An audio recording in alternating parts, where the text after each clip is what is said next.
Polresta Bandar Lampung membongkar mafia tanah dengan modus pemalsuan jual beli surat sporadik dan sertifikat tanah. Kelompok ini melibatkan seorang pegawai dan honorer BPN setempat.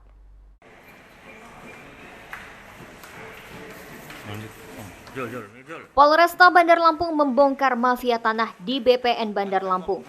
Pelaku merugikan korban pemilik tanah bernama Betty hingga 4 miliar rupiah. Polisi meringkus 3 tersangka yakni US, AN yang pernah bekerja di BPN Kota Bandar Lampung sebagai honorer dan JD yang merupakan PNS di instansi tersebut. Kasus terbongkar setelah korban berinisial E mempertanyakan sertifikatnya yang belum selesai meski sudah diurus sejak tahun 2019. Ternyata sertifikat milik korban berubah nama menjadi milik tersangka US. Tersangka kerap menyasar tanah-tanah atau lahan yang memang belum dikeluarkan surat sertifikatnya oleh BPN. Atas perbuatan para tersangka, korban terakhir mengalami kerugian hingga mencapai 4 miliar rupiah.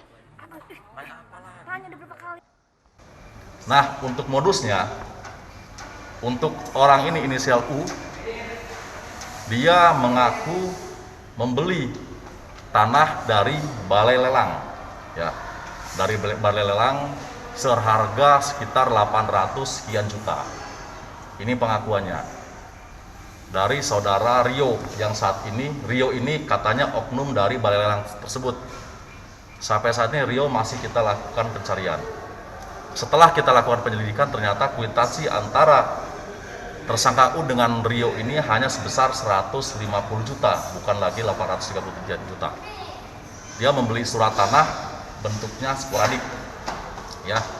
Kemudian U ini bekerja sama dengan salah satu honorer dari salah satu instansi untuk mengecek keberadaan tanah tersebut dan apakah di tanah tersebut sudah ada sertifikatnya apa belum. Dicek, menyatakan bahwa oknum ini menyatakan bahwa di atas tanah tersebut belum ada sertifikatnya sehingga bisa dibuatkan sertifikat berikutnya. Dari para tersangka, polisi menyita 2 sertifikat yang telah dipalsukan dan 4 berkas sporadik. Polisi menjerat ketiga tersangka dengan pasal berlapis, yakni pasal 266 KUHP tentang pemalsuan akta otentik dengan ancaman hukuman 7 tahun penjara. Dan pasal 236 KUHP tentang tindak pidana pemalsuan dokumen dengan ancaman hukuman 6 tahun kurungan penjara.